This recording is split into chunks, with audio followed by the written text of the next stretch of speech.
Welcoming Michael is one of his basketball role models, the Hall of Famer known as Skywalker, class of 1996, David Thompson. Ladies and gentlemen, Michael Jordan.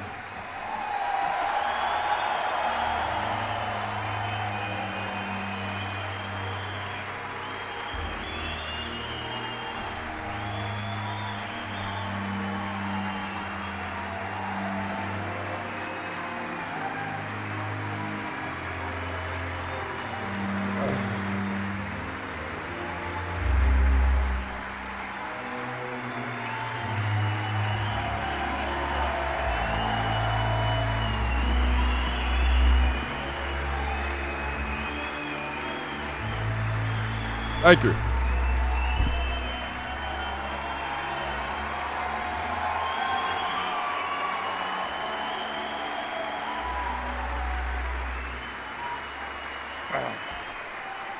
Thank you.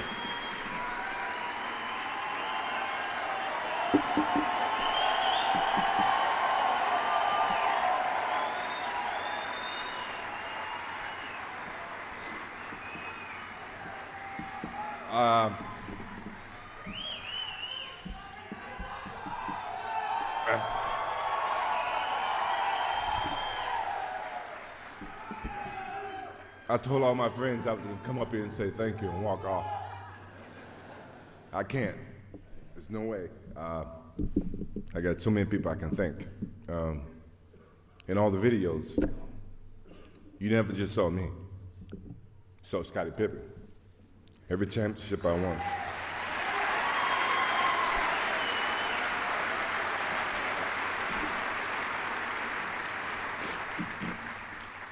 I've had a lot of questions over the last 4 weeks, and everybody's saying, well, why did you pick David Thompson? I know why, and David knows why, and maybe you guys don't know why, but as I grew up in North Carolina, I was 11 years old, 1974, I think, when you guys won the championship. And I was an anti-Carolina guy. I hated UNC. And here I ended up at UNC. But I was in love with David Thompson. Not just for the game of basketball, but in terms of what he represented. You know, we all, as Vivian said, we go through our trials and tribulations. And he did. And I was inspired by him. And when I called him and asked him to stand up for me, I know I shocked the shit out of him.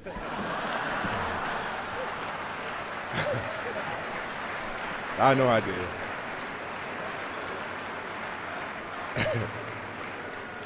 But he was very, very kind and said, yeah, I do it. And that wasn't a disrespect to any of my Carolina guys. They all know that I'm true blue Carolina guy to the heart. You know, Coach Smith, Larry Brown, Sam Perkins, James Worthy, you know, all of those guys. Well, it all starts with my parents. You guys see all the highlights. What is it about me that you guys don't know? As I sat up here and I watch all the other recipients stand up here and they give their history, and so many things I didn't know about Jerry Sloan. I know he lived on a farm, but I didn't know he was in a small classroom from first grade to the 8th grade. Even David Robinson, obviously I've known David for some time, and you know, I found some things out about him, and even with John, I found some bad things or good things about him, and even Viv, I've known Viv for years, and her and my father and my mom spent a lot of time on the Nike trips, and you know, I found out a lot of good things about her. But what about me that you guys don't know? I got two brothers, James and Larry. They're 5'4", 5'5" in height.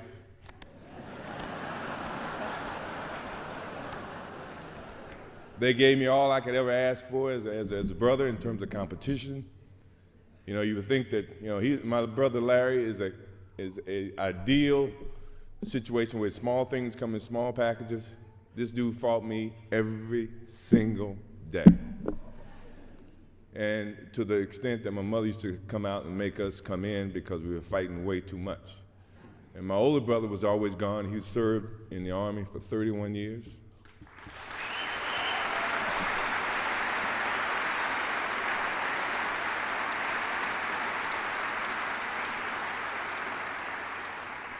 And the competition didn't stop there. My sister, who was 1 year younger than me, Roz, never wanted to be home by herself. She took classes, extra classes, to graduate from high school with me, to go to University of North Carolina with me, and to graduate prior than me. And you guys sit and ask me where my competition or my competitive nature came from. It came from them. It came from my older sister. She was not here today, and my father, who's not here today, obviously he's with us and all of us. I mean, my competitive nature has gone a long way from the first time I picked up any sport. Baseball, football, ran track, basketball, anything that missed class, I played it. When you think about, so they started the fire in me. That fire started with my parents. And then, as I moved on in my career, people added wood to that fire. Coach Smith, what else can I say about him? He's a legendary in his, in the game of coaching.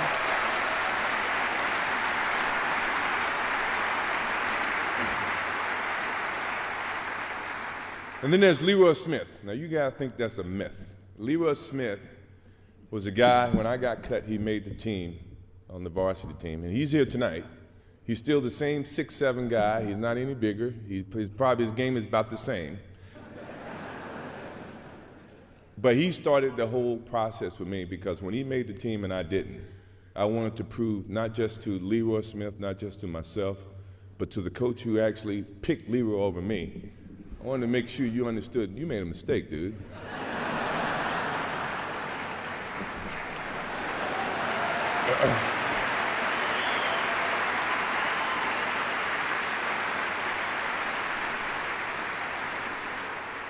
And then there's Buzz Peterson, my roommate.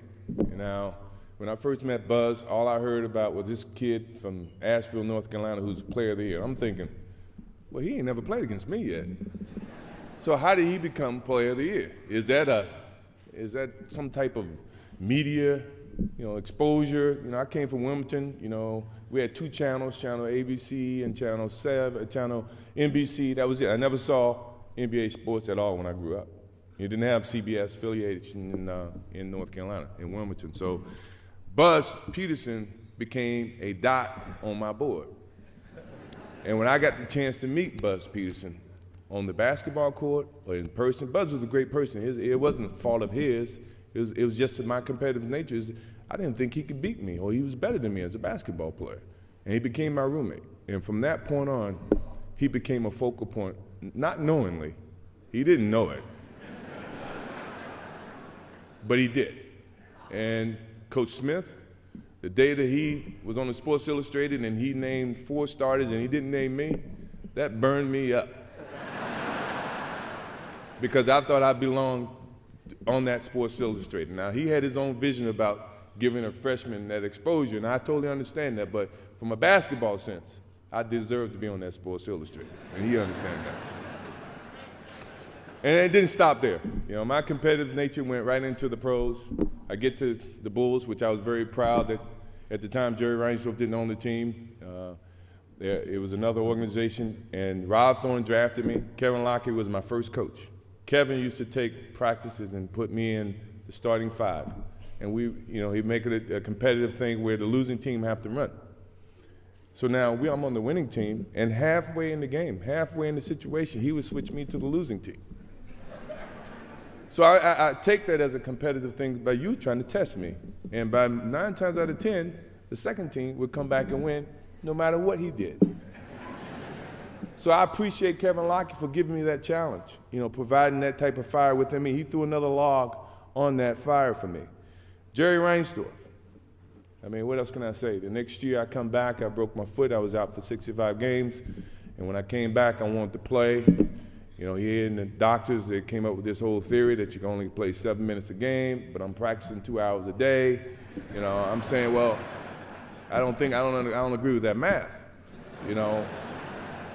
And back then, it was about whoever had the worst record get the most balls and the ping pong balls, and you can decide what pick you're gonna have. But I didn't care about that. I just wanted to win. I wanted to make the playoffs. I wanted to keep that energy going in Chicago. So I had to go in his office and sit down with him, and I said, Jerry, I feel like I should play more than 14 minutes. I'm practicing 2 hours. He says, MJ, I think I have to protect the long term of investment that we've invested in you. And I said, Jerry, I really think I should be able to play. He said, let me ask you this. He said, if you had a headache, and you know, at that time it was about 10% chance that I can re-injure my ankle or my foot. He says, if you have a headache and you got 10 tablets and one of them is coated with cyanide, would you take the Tylenol? And I looked at him, I said, how bad is the headache? Depending on how bad the headache. Jerry looked at me and said, you okay? I guess that's a good answer. You can go back and play. He let me allow to go back and play. And, you know, Jerry provided a lot of different obstacles for me, but at the same time, the guy gave me an opportunity to perform at the highest level in terms of basketball. And the Bulls, the whole Bulls organization, you know, they did a great justice for me and for all my teammates. Believe me, I had a lot of teammates over the 14 years that I played for the Bulls, and you know, I respected each and every one of them. I just wanted to win, you know, no matter how you look at it. And then along came Doug Collins, who was caught in the whole mix of this, Jerry Krause and Jerry Reinsdorf, and you know, at the same time, he, you know, when I was trying to play in the summertime, he said, well, you know, you're a part of the organization. The organization said you can't play in the summertime. I said, Doug, you hadn't read the fine print in my contract. And my contract said I had the love of the game clause. That means I can play anytime I want, any place I want. And Doug looked at me and said, yeah, you're right. And that's how we became, you know, a little closer in terms of Doug Collins and myself. And, you know, Jerry Krause is right there, and Jerry's not here. Obviously, I don't know who invited him. I didn't, but I hope he understands. I hope he understands it goes a long way, and he was a very competitive person. I was a very competitive person. He said organization wins championships. I said, I didn't see organization playing with the flu in Utah. I didn't see him playing with, you know, with the bad ankle. Granted, I think organizations put together teams, but at the end of the day, the teams got to go out and play. You know, so in essence, I think the players win the championship, and the organization has something to do with it, don't get me wrong. But don't try to put the organization above the players, because at the end of the day, the players still got to go out there and perform. You guys got to pay us, but I still got to go out and play. Obviously, you see my kids, you know, Jeffrey, Marcus, Jasmine, I love you guys. I think you guys represent a lot of me, you know, a lot of different personalities. Your mom, you represent them as well. You know, I think that you guys have a heavy burden. I wouldn't want to be you guys if I had to, you know, because of all the expectations that you have to deal with. I mean, look around you. You know, they charge $1,000 tickets for this game, for this whole event. It used to be $200. But I paid it. You know, I had no choice. I had a lot of family, a lot of friends I had to bring in. So thank you, Hall of Fame, for raising ticket price, I guess. But you guys, you know, I love you guys. You guys just don't know. You got a whole host of people supporting you, family, friends, people that you don't know, relatives coming out of the woodworks, you know, no matter how you look at it.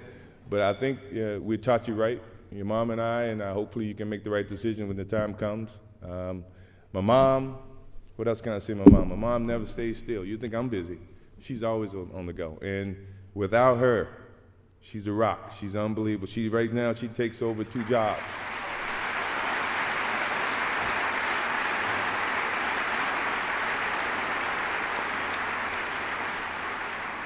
She's an unbelievable woman. I mean, if I got anybody that's nagging me each and every day, it is her. And she constantly keeps me focused on the good things about life. You know, how people perceive you, how you respect them, you know, what's good for the kids, what's good for you, you know, how you're perceived publicly. Second thought, take a pause and think about, you know, things that you do. And that all came from my parents, you know, it came from my mom. And she's still, at this stage, and I'm 46 years old, she's still parenting me today. And that's a good thing about that lady. I love her to death. I love her to death.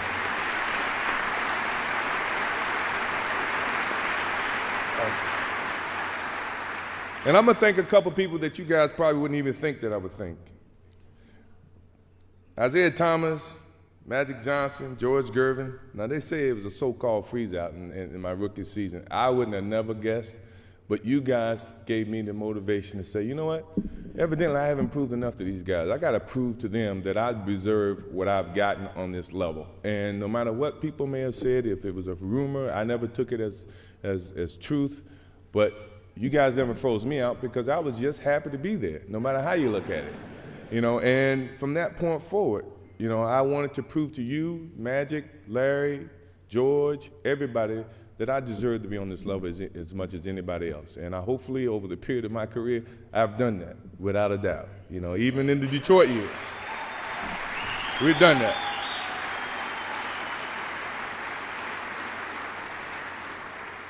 Pat Riley, you and I, we go way back. I still remember in Hawaii. You remember in Hawaii where you and I was coming in, you were, I guess, leaving, and you decided to stay a couple extra days, but you were in my suite, and they came and they told you had to get out of my suite. And you slid a note underneath my door, although you had to move, you did move. You slid a note saying, I enjoyed the competition, congratulations, but we will meet again. And I take to heart in that because I think, in all honesty, you are just as competitive as I am, even from a coaching standpoint. And you've challenged me every time I played the Knicks, the Heat. And I don't think you were with the Lakers, but anytime I played against you, you had Jordan Stoppers on your team. You had John Starks, who I loved.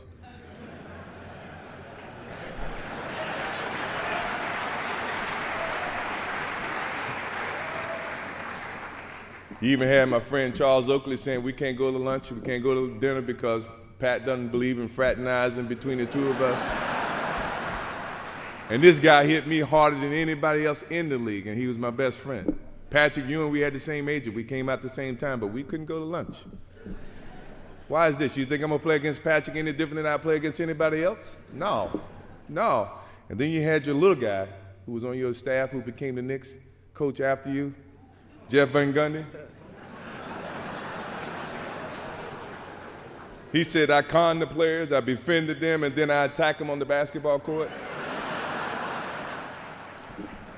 Where did that come from? I just so happen to be a friendly guy. I get along with everybody, but at the same time, when the light comes on, I'm as competitive as anybody you know. So you guys, I must say thank you very much for giving me that motivation that I desperately needed.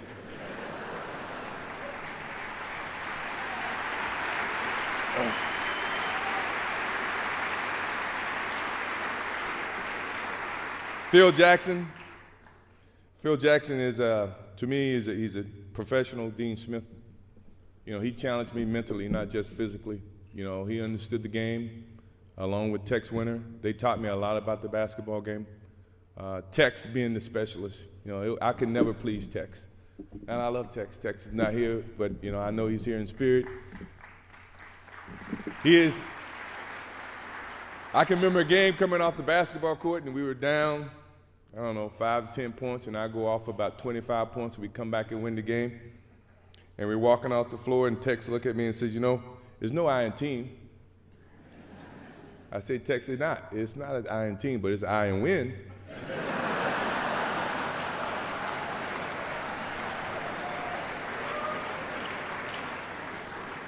I think he got my message. I'd do anything to win. If that means we play team format, we win. If that means I have to do whatever I have to do, we're going to win, no matter how you look at it. And then you had all your media naysayers. Oh, scoring champion can't win an NBA title, or you're not as good as Magic Johnson, you're not as good as Larry Bird. You're good, but you're not as good as those guys. I had to listen to all this, and that put so much wood on that fire that it kept me each and every day trying to get better as a basketball player. Now, I'm not saying they were wrong. I may have looked at them from a different perspective, but at the same time, as a basketball player, I'm trying to become the best that I can, and for someone like me who achieved a lot in over the time of my career, you look for any kind of messages that people may say or do to get you motivated to play the game of basketball at the highest level, because that is when I feel like I excel at my best. And my last example of that, and the last one that you guys probably have seen, I hate to do it to him, but he's such a nice guy. And when I first met Brian Russell, John and Carl should remember this. I was in Chicago in 1994. I was working out for baseball. They came down for a workout and shoot around. I came over to say hello. And at this time, I had no thoughts of coming back and playing a game of basketball. And Brian Russell came over to me and said, "You know what, man, why'd you quit? Why'd you quit? You know I can guard you. If I ever see you in a pair of shorts, you remember this, John?" And so when I did decide to come back in 1995, and then we played Utah in 96, I'm at the center circle, and Brian Russell's sitting next to me, and I look over to Brian. I said, "You remember this conversation you made in 1994 about I think I can guard you, I can shut you down, I would love to play against you. Well, you about to get your chance." And believe me, ever since that day, he got his chance. I don't know how succeeding he was, but I think he had his chance, and believe me, I relished on that point, and from this day forward, if I ever see him in shorts, I'm coming at him.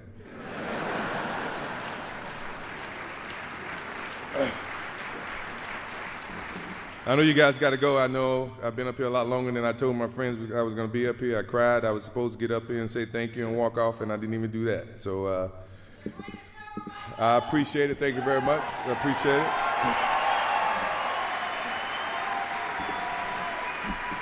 As I close, the game of basketball has been everything to me. My refuge, my place I've always gone when I needed to find comfort and peace. It's been a source of intense pain and a source of most intense feelings of joy and satisfaction, and one that no one can even imagine. It's been a relationship that has evolved over time and has given me the greatest respect and love for the game. It's provided me with a platform to share my passion with millions in a way I neither expected nor could have imagined in my career.